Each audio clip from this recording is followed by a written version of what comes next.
Hello friends, how are you? Hope you all are well. Myself Rajesh sir, welcoming you once again.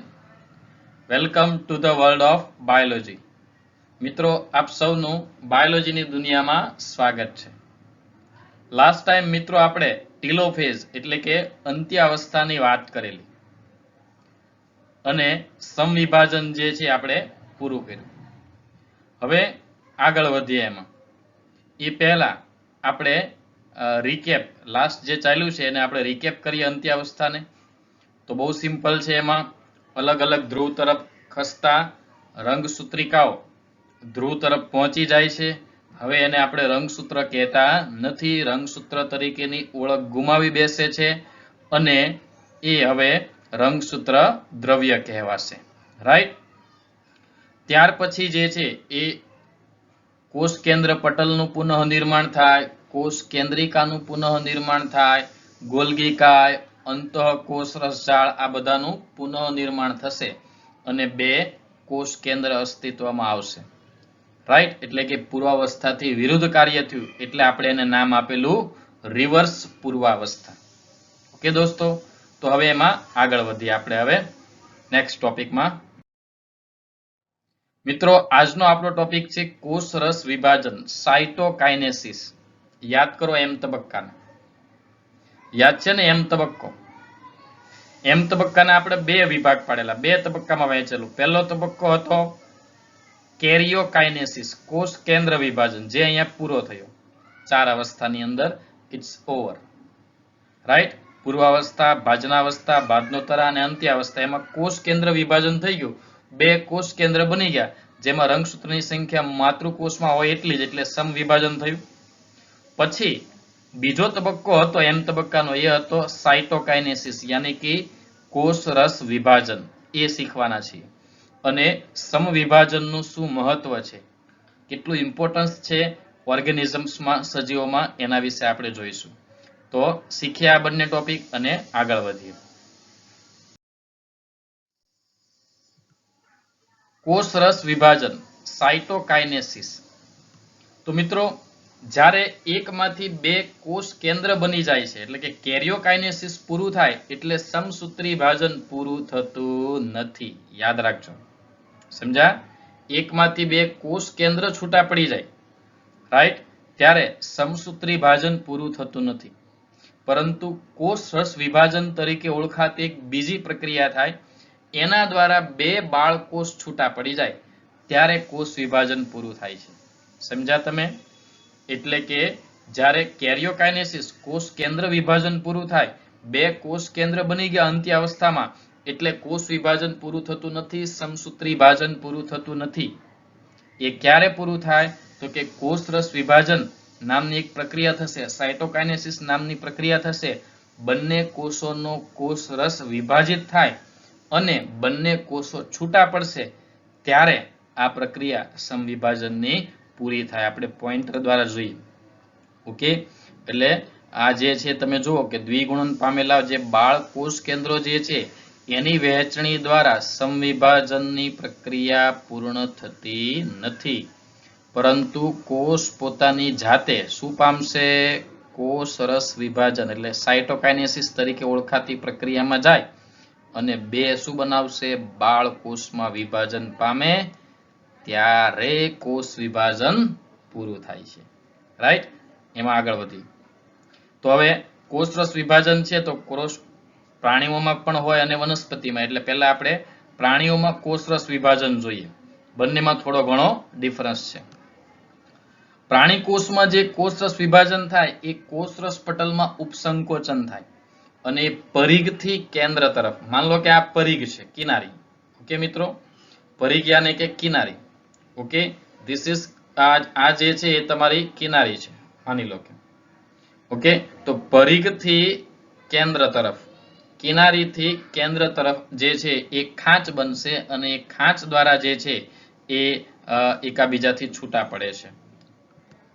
જુઓ તમે આ રીતે. સમજ્યા? આ કોષ છે. કોષની અંદર આ જે છે એની પરિઘ કહેવાય. જો અહીંયા હું આ બતાવું છું, છેડો એનું પરિઘ કહેવાય. પરિઘમાંથી કોષ પટલ આ રીતે અંદરની તરફ ખાંચ પડે છે. રાઈટ. કોષરસ પટલ આ રીતે અંદરની તરફ ખાંચ પડે છે એટલે આ એનું પરિઘ થયું અને વચ્ચેનો જે ભાગ હોય એ એનું શું થયું? કેન્દ્ર. એટલે પરિઘથી કેન્દ્ર તરફ ખાંચ પડે છે, એક પ્રકારનું ઉપસંકોચન થાય છે, રાઈટ? એક પ્રકારની ખાંચ પડે છે. ધીમે ધીમે એ ખાંચ ઊંડી બનતી જાય, જુઓ, રાઈટ? ત્રીજી આકૃતિમાં. અને બંને કોષોનો કોષરસ બે ભાગમાં વિભાજિત થઈ જાય અને બે નવા બાળકોષો બની જાય છે. બે નવા બાળકોષો છૂટા પડી જાય છે. સમજ્યા?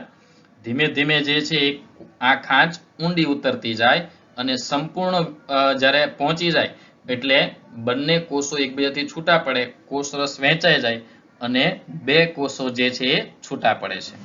મિત્રો, આ ખાંચ પાડવામાં બે તંતુઓ કામ કરે છે. નોંધી રાખજો, અહીંયા નથી એ મુદ્દો, ઓકે? એનસીઈઆરટી માં પણ નથી આપેલો.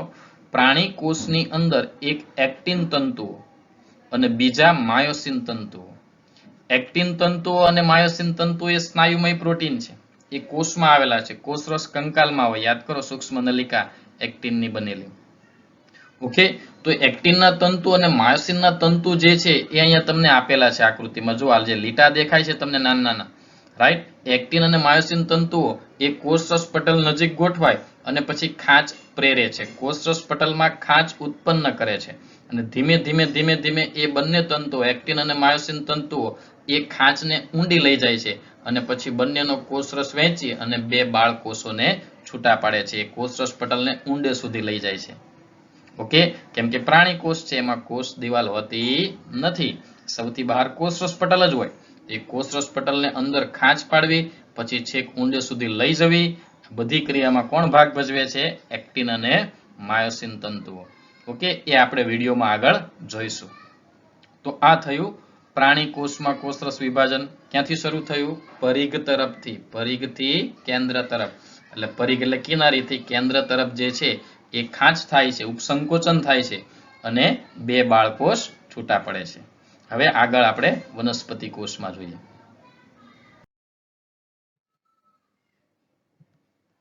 વનસ્પતિમાં કોષરસ વિભાજન. તો મિત્રો, વનસ્પતિમાં કોષરસ વિભાજન થોડુંક જટિલ છે as compare to animal cell. પ્રાણી કોષની સરખામણીએ થોડુંક કોમ્પ્લેક્સ છે, કેમ કે એમાં બે અલગ અલગ પ્રક્રિયા થશે. કેમ કે કોષ દિવાલ આવેલી હોય, રાઈટ? અને વનસ્પતિ કોષો જે છે એ નજીક નજીકના બે કોષો ને જોડતી દિવાલ એટલે મધ્ય પટલ હોય. કેલ્શિયમ પેક્ટેટ, મેગ્નેશિયમ પેક્ટેટની બનેલી, યાદ છે ને? કોષ દિવાલની થિયરી યાદ કરો. યાદ આવે છે કે બે નજીક નજીકના વનસ્પતિ કોષો હોય તો એમની કોષ દિવાલ જે છે એ વચ્ચે એક મધ્ય પટલથી જોડાયેલી હોય, મિડલ લેમેલી. એ કેલ્શિયમ પેક્ટેટ, પેક્ટિનની બનેલી છે, રાઈટ? અથવા મેગ્નેશિયમ પેક્ટેટ હોય. ઓકે, તો કોષ દિવાલ પણ અહીંયા બનશે, કોષ દિવાલથી પણ છૂટું પડવું પડશે. અને બીજી એક વાત એ છે કે અહીંયા મધ્યતકથી એટલે મધ્યપટલ પણ બનશે, રાઈટ? એટલે આ જે છે એ લગભગ સ્થિતિસ્થાપક કોષ દિવાલથી વનસ્પતિ કોષ ઘેરાયેલો હોય. એટલે કોષરસ વિભાજન અહીંયા બે ભિન્ન પ્રક્રિયાઓ દ્વારા પૂરી થાય છે, રાઈટ? એટલે થોડી કોમ્પ્લેક્સ છે. નેક્સ્ટ, વનસ્પતિ કોષમાં કોષરસ વિભાજન પ્રાણીથી ઊંધું છે. જુઓ, કેન્દ્રસ્થ વિસ્તારથી શરૂ થઈ અને કઈ તરફ આગળ વધે છે? પરિઘ વિસ્તાર તરફ, રાઈટ? એટલે ઊંધું છે. જો, કેન્દ્રથી પરિઘ તરફ. પ્રાણીમાં કેવું હતું? પરિઘથી કેન્દ્ર તરફ. વનસ્પતિ કોષમાં કેન્દ્રથી પરિઘ તરફ, ઊંધું થાય છે. કેન્દ્રમાંથી ખાંચ ઉત્પન્ન થશે અને પરિઘ તરફ આગળ વધશે. સમજા મિત્રો? વનસ્પતિમાં કોષરસ વિભાજન કેન્દ્રથી પરિઘ તરફ આગળ વધે છે, રાઈટ? તમે જુઓ આકૃતિની અંદર અહીંયા આપ્યું છે, આ પ્રાણીની અંદર છે, તો આ પ્રાણીની અંદર આ કિનારીથી અંદર ગયું, રાઈટ? આ કિનારી છે, કિનારીથી અંદરની તરફ ગયું આ પ્રાણી કોષમાં. અને વનસ્પતિ કોષમાં અહીંયા કેન્દ્રમાંથી સ્ટાર્ટ થશે ખાંચ પડવાની અને ધીમે ધીમે આ રીતે પરિઘ તરફ બહારની સાઈડ જશે, રાઈટ? અને એમાં એક કોષીય તકતી, સેલ પ્લેટ પણ બને છે, એની પણ આપણે વાત કરશું. ઓકે, એટલે ઇન શોર્ટ, વનસ્પતિમાં કેન્દ્રથી પરિઘ તરફ જે છે એ આગળ વધે છે. ત્યાર પછી જે છે એ મેં વાત કરી એમ કે અહીંયા જે છે એક સરળ પ્રક્રિયા નથી. અહીંયા સેલ પ્લેટ, કોષીય તકતીનું નિર્માણ થાય છે અને સખત કોષ દિવાલની હાજરીને કારણે સંકોચનની ક્રિયા શક્ય નથી બનતી, રાઈટ? અહીંયા પ્રશ્ન આપણને એ થાય કે પ્રાણી કોષમાં છે એવું કેમ નથી થતું?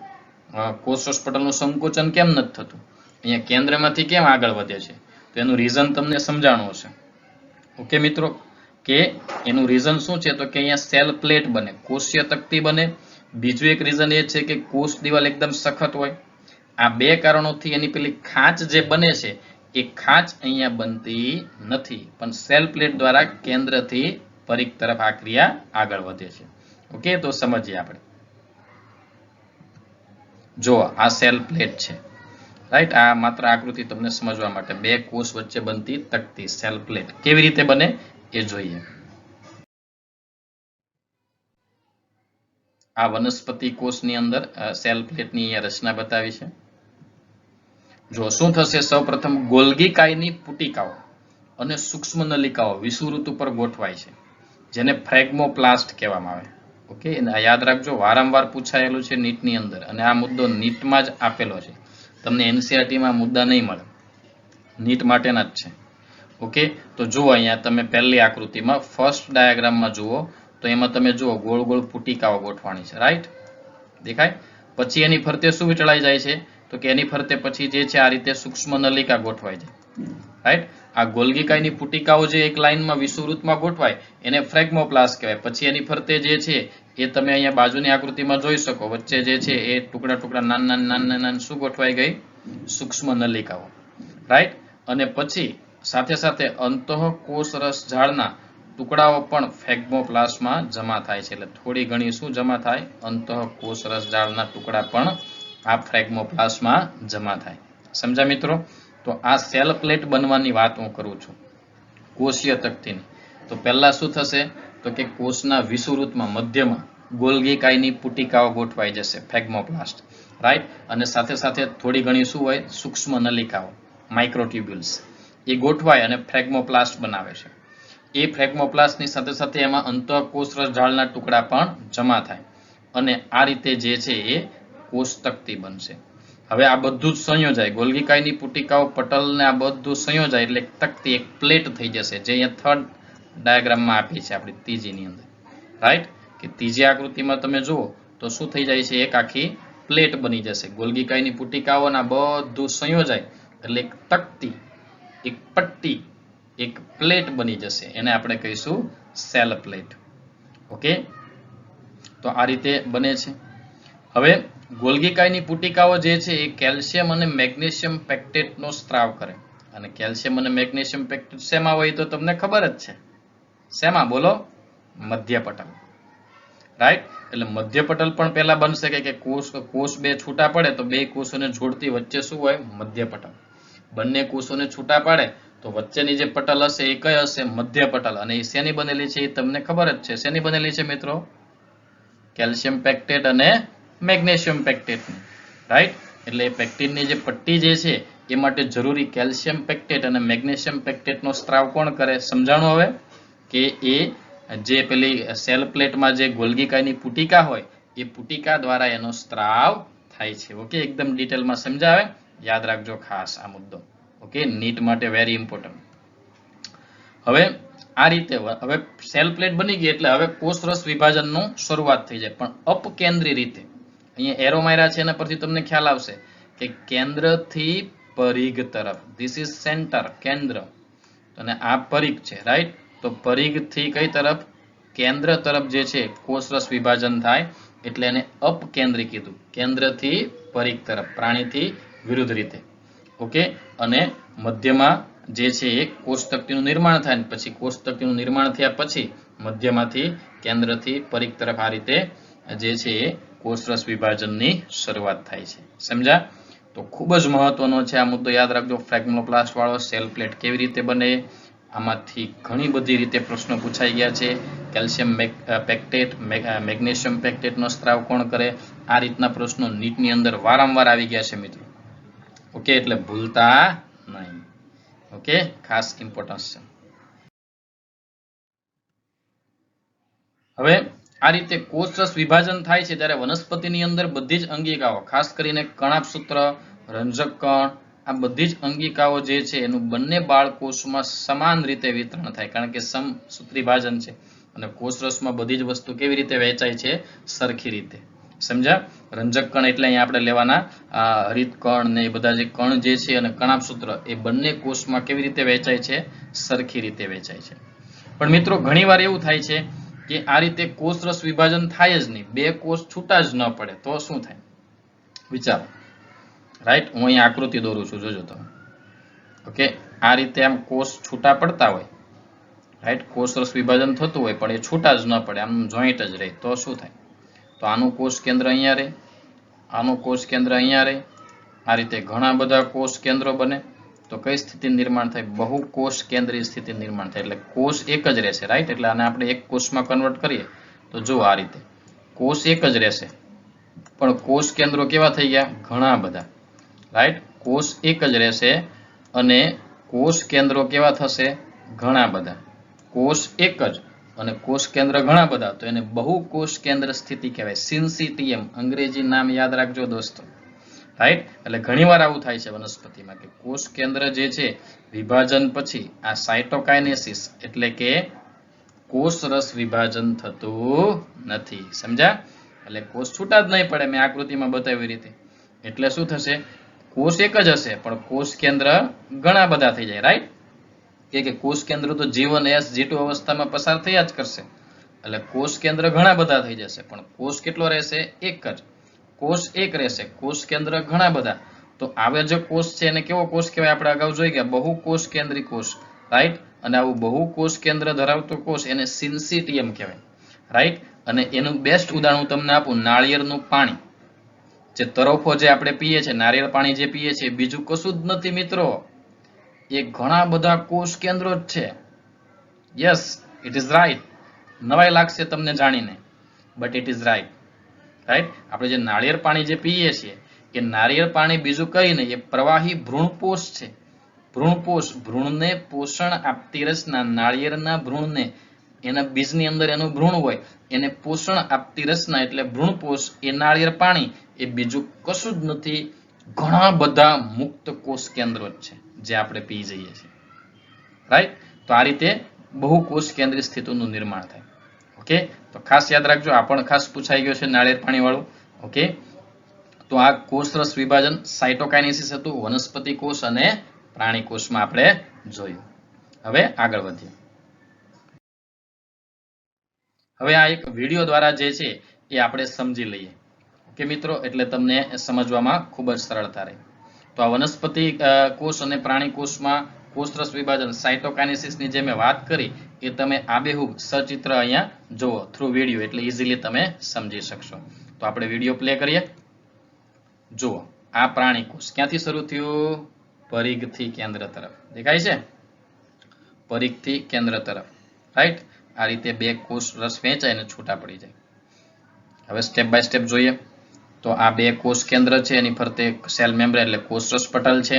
આ એક્ટિન તંતુ છે, એક્ટિન ને માયોસિન તંતુ કોષરસ પટલને ખેંચે છે અંદર, જો, રાઈટ. અને ધીરે ધીરે ધીરે કોષરસ પટલને એકદમ જ અંદર લાવે છે, એ ખાંચ ઉત્પન્ન કરે છે, જો ઉપસંકોચન.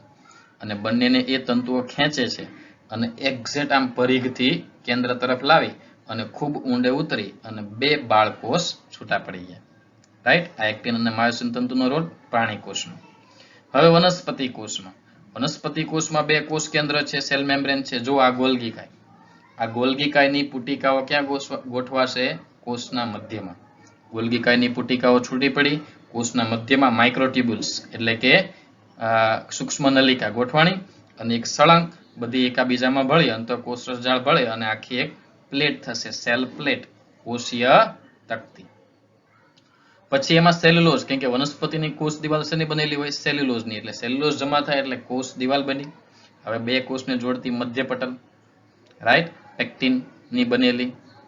આ રીતે જે છે એ એકમાંથી બે કોષ છૂટા પડી ગયા, બે બાળકોષ વનસ્પતિના છૂટા પડી ગયા. જેને જોડતી પટલ એ છે કેલ્શિયમ પેક્ટેટની બનેલી, પેક્ટિનની બનેલી મધ્ય પટલ. ઓકે, તો આ રીતે વનસ્પતિ કોષ અને પ્રાણી કોષમાં કોષરસ વિભાજન છે. ઓકે, આના દ્વારા તમે ખૂબ સારી રીતે સમજી શકશો. હવે આગળ વધીએ નેક્સ્ટ ક્વેશ્ચન. મિત્રો, આપણો બીજો સવાલ છે સમવિભાજનનું મહત્વ, સિગ્નિફિકન્સ ઓફ માઇટોસિસ. શા માટે જરૂરી છે? શું જરૂર છે આ સમવિભાજનની મિત્રો? રાઈટ, કેટલી રીતે આપણા બોડીમાં આપણા સજીવોને કામ આવે છે, રાઈટ. તો એ સમવિભાજન વિશે આપણે જોઈએ. તો સમવિભાજન જે છે એ માત્ર દ્વિકીય કોષ પૂરતું મોટે ભાગે હોય છે, પરંતુ કેટલીક નીચલા કક્ષાની વનસ્પતિઓ એટલે કે લીલ છે, રાઈટ, લીલની અંદર જુઓ તો એમાં કેટલાક કીટકો છે, એમાં એકકીય એટલે કે એન કન્ડિશન, રાઈટ. એકકીય કોષમાં પણ જે છે કયું વિભાજન થાય? સમવિભાજન. દ્વિકીય એટલે 2n. મોટે ભાગે 2n આપણા શરીરના કોષો છે, દૈહિક સેલ, રાઈટ. આપણા બોડી, આપણી સ્કિન છે, આપણા આંતરડાના, ટૂંકમાં આપણા શરીરના કોઈ પણ ભાગો એને દૈહિક ભાગ કહેવાય. અને દૈહિક કોષોમાં વિભાજન કયું થાય? સમવિભાજન થાય. અને આપણા દૈહિક કોષો કેવા હોય ખબર છે? એ 2n દ્વિકીય હોય રંગસૂત્રની દ્રષ્ટિએ, એટલે કે 46 રંગસૂત્રની વાત કરી ગયા આપણે 2n. એટલે આપણા શરીરના દૈહિક કોષો જે છે એ દ્વિકીય હોય ને એમાં મેક્સિમમ થાય. પણ નીચલી કક્ષાની વનસ્પતિ છે, કેટલાક કીટકો છે, એમાં એકકીય કોષ હોય n, તો એમાં પણ સમવિભાજન થાય છે. મોસ્ટ ઓફ 2n દ્વિકીય કોષોમાં. ઓકે, નેક્સ્ટ મુદ્દો. સમવિભાજન દ્વારા નિર્માણ પામેલ દ્વિકીય બાળકોષમાં સમાન આનુવંશિકતા હોય, જે આગળ આપણે વાત કરીએ, રાઈટ. સમાન આનુવંશિક, સમ એટલે સરખું, સમ કોને કહેવાય? સરખું, રાઈટ. તો એ જે છે એ સમ એટલે સરખું, આનુવંશિક દ્રવ્ય જે છે એ સરખા જ હોય છે. અહીંયા તમે જો આ આકૃતિમાં જો, અહીંયા હું તમને આકૃતિમાં આપું, આ માઇટોસિસ એટલે સમવિભાજન છે, રાઈટ. આ રાઉન્ડ કર્યું છે. જો આ માતૃકોષમાં કેટલા છે? દ્વિકીય 2n, એટલે આપણે સંખ્યા લઈ લઈએ 46. ઓકે, તો જો એકમાંથી 2 બાળકોષ બનશે. સમસૂત્રી ભાજનમાં યાદ રાખજો મિત્રો, એકમાંથી કેટલા બનશે? 2. ઓકે, તો જુઓ 2 બાળકોષમાં પણ કેટલા આવ્યા? 2n જ. ઓકે, એટલે મૂળ કોષ માતૃકોષમાં છે એટલી જ સંખ્યામાં રંગસૂત્રોની સંખ્યા જળવાણી. સમસૂત્રી ભાજન, સમ સરખું, સૂત્ર રંગસૂત્ર, ભાજન કેટલા સરખા? તો કે જેટલા હતા એટલા. 2n હતા તો બંને બાળકોષમાં પણ 2n જ આવે, રાઈટ. અને એકમાંથી કેટલા બાળકોષ ઉત્પન્ન થાય? 2. બાજુમાં અર્ધીકરણ છે, એમાં તમે જુઓ 4 બનશે, પણ બધામાં n થઈ જશે, એક એક. એની આગળ આપણે વાત કરશું. ઓકે, એટલે સમાન આનુવંશિક દ્રવ્ય હોય, સરખી માત્રામાં વહેંચાય છે. આ રીતે અહીંયા જુઓ. ઓકે, અહીંયા તમને સંખ્યા પણ આપી દીધી સમવિભાજનમાં. જો મૂળ કોષમાં 46 છે તો બાળકોષમાં પણ કેટલા આવશે? 46, 46 એટલે 2n. આ અર્ધીકરણ માત્ર કમ્પેરિઝન માટે આપ્યું છે. અર્ધીકરણને તમે જુઓ તો એમાં કેટલા થઈ જશે? 23, 23, રાઈટ. માતૃકોષમાં કેટલા છે? 46, 2n. આ 2n છે, 46. જ્યારે બાળકોષમાં કેવા થઈ જશે? n n n n n. સમજ્યા? અડધા એકકીય થઈ ગયા.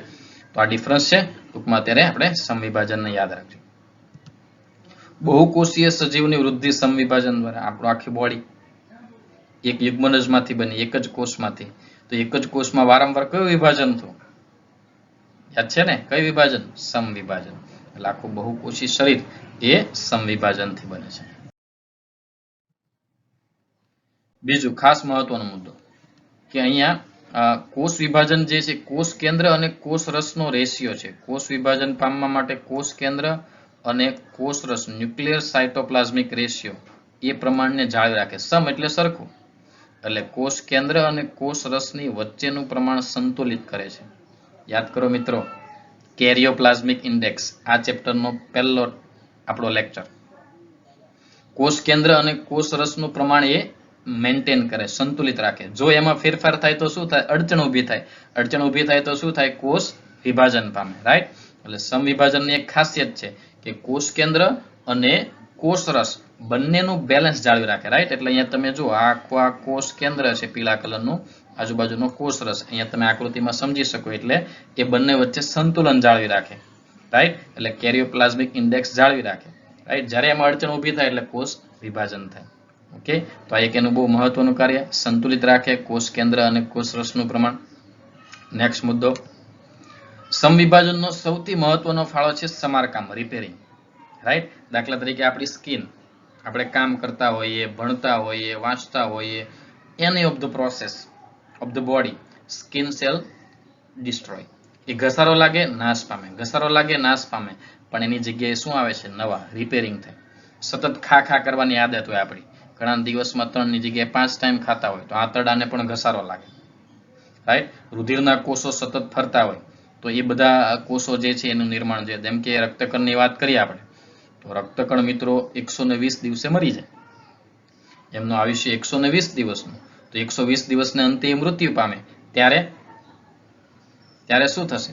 તો કે નવાની જરૂર પડશે, તો એ કયા વિભાજનથી પામે? સમવિભાજનથી. સ્કિન સેલ ડેડ થાય, મૃત્યુ થાય, તો એની જગ્યાએ નવા કોષની જરૂર પડે તો એ કયા વિભાજનથી બને? સમવિભાજનથી. અન્નમાર્ગને ઘસારો લાગે તો એમાં જે નાશ પામેલા કોષો છે, મૃત્યુ પામેલા કોષો, એની જગ્યાએ નવા કઈ રીતે આવે? સમવિભાજનથી. ધેટ મીન્સ કે સમારકામ, રિપેરિંગ કરે છે. આપણા બોડીમાં જ્યાં પણ ઘસારો લાગે ત્યાં રિપેરિંગનું કામ કરે. આ પણ એક મહત્વનું છે, સમવિભાજનનું ખૂબ જ મહત્વ છે આ. ત્યાર પછી વનસ્પતિની વાત કરીએ તો વનસ્પતિમાં મિત્રો વર્ધનશીલ પેશી હોય, રાઈટ? એ વર્ધનશીલ પેશી જે છે એ અગ્રીય વર્ધનશીલ પેશી અને પાર્શ્વીય, હું આકૃતિમાં બતાવું છું, અગ્રસ્થ અને પાર્શ્વસ્થ. ધીસ ઇઝ, આ જે છે ટોચ ઉપર, આ ટોચ ઉપર અપાઇકલ એ અગ્રસ્થ છે, રાઈટ? અને આ જે ઊભી લીટીમાં જે સાઈડ પર આપી છે, રાઈટ, એ પાર્શ્વસ્થ છે. અગ્રસ્થ શું કરશે? અગ્રસ્થ જે વર્ધનશીલ પેશી છે એ વનસ્પતિની લંબાઈ વધારશે અને પાર્શ્વસ્થ જે છે એ પ્રકાંડની જાડાઈ વધારે. વનસ્પતિ મોટી થાય છે તો સાથે સાથે પ્રકાંડ પણ એનું જાડું થતું જાય, રાઈટ? અને વર્ધનશીલ પેશી જે છે એમાં સમવિભાજન દ્વારા વનસ્પતિમાં જીવન પર્યંત વૃદ્ધિ થાય છે. આ યાદ રાખજો, આજીવન. વનસ્પતિમાં જ્યાં સુધી જીવે ત્યાં સુધી વૃદ્ધિ ચાલુ હોય. પ્રાણીમાં એવું નથી. પ્રાણીમાં અમુક સમય સુધી જ વૃદ્ધિ થાય, અમુક ઉંમર સુધી જ વૃદ્ધિ થાય, પણ વનસ્પતિ જ્યાં સુધી જીવે ત્યાં સુધી વૃદ્ધિ થાય. અને એ કઈ જગ્યાએ? તો કે આ જગ્યાએ, વર્ધનશીલ પેશીની જગ્યાએ, અગ્રસ્થ અને પાર્શ્વસ્થ, રાઈટ? તો આ વર્ધનશીલ પેશીની જગ્યાએ સતત વિભાજન ચાલુ જ હોય. તો એ કયા વિભાજનથી નવા કોષો ઉમેરાય છે મિત્રો? સમવિભાજનથી. It is very important in plant also. વનસ્પતિમાં પણ મહત્વનું છે. આ રીતે અગ્રસ્થ અને પાર્શ્વસ્થ વર્ધનશીલ પેશી દ્વારા જીવન પર્યંત જે છે એમાં વૃદ્ધિ ચાલુ જ હોય. તો મિત્રો, ધેટ્સ ઓલ ફોર ટુડે. બે ક્વેશ્ચન જોયા. એક, કોષરસ વિભાજન સાયટોકાઇનેસિસ, જેને સમસૂત્રી વિભાજન કોષ વિભાજનને પૂરું કરતી પ્રક્રિયા છે, રાઈટ? અને બીજું જે સમસૂત્રી વિભાજન જે આપણે પૂરું કર્યું એનું મહત્વ. ઓકે, તો ખાસ તૈયાર રાખજો આ ક્વેશ્ચનને. અને હવે હજુ પણ આપણે એક વિડીયો લાસ્ટમાં જોતા જઈએ જેમાં કોષરસ વિભાજન પણ આપ્યું છે અને કોષ વિભાજન, એટલે ફરીથી તમે એક રિકેપ કરી શકો અને ખૂબ સારી રીતે સમજી શકો. ઓકે, તો નવા વિડીયો લેક્ચર સાથે ફરી મળીશું. Till then, bye bye, take care. અને હોમવર્ક કરતા રહેજો, વાંચતા રહેજો. આમાં ઘણું બધું નીટનું એક્સ્ટ્રા કહું છું, એ મુદ્દા તમને અનુભવતા હશો, સમજાતું હશે. It is very important for you કે આ બધું તૈયાર કરતા જાઓ. ઓકે મિત્રો, તો હવે વિડીયો જોઈએ.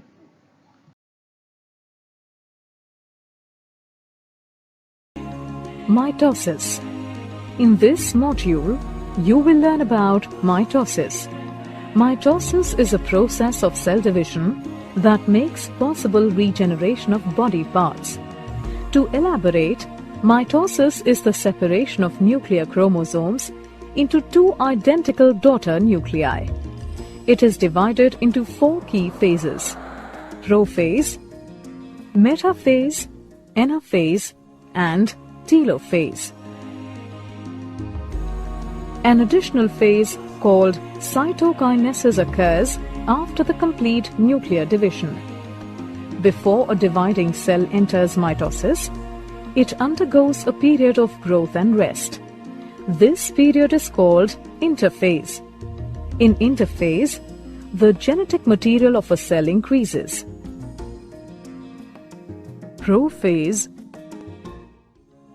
During prophase, the chromatin condenses and becomes short and thick to form chromosomes. Each chromosome has 2 sister chromatids joined together at the centromere. The nucleolus disappears and the nuclear membrane starts to break down. The centrosomes, each with a pair of centrioles, move apart to the opposite poles, forming a spindle between them. Metaphase. During metaphase, microtubules of the spindle interact with chromosomes. This causes the chromosomes to move and align along the middle of the cell or the equatorial plate. Sister chromatids are held at the centromere, confirming the presence of protein structures called kinetochore at the surface. The kinetochore holds the chromosomes and attaches them to the spindle. anaphase. During anaphase, the sister chromatids separate at the kinetochores, and the daughter chromosomes, along with the divided centromere, move towards the opposite poles as the microtubule shortens. The poles of the spindle also move apart and help to separate the chromosomes. As the chromosomes separate completely into two sets, one at each pole, anaphase is considered complete. Telophase. During telophase, the daughter chromosomes arrive at the pole and the chromatin starts to decoil. Also, the nuclei reform along with nucleoli. This triggers the reformation of the nuclear membrane. Cytokinesis. Cytokinesis is the partition of the cytoplasm. In animals, a cleavage furrow appears in the plasma membrane, which deepens and divides the cytoplasm into two daughter cells, each containing a nucleus. In plants, new cell wall formation is triggered at the center of the cell by the formation of a cell plate. The cell plate grows outwards till it meets the existing wall, resulting in two daughter cells. In this module, you have learned mitosis is the process of separation of nuclear chromosomes into two identical daughter nuclei.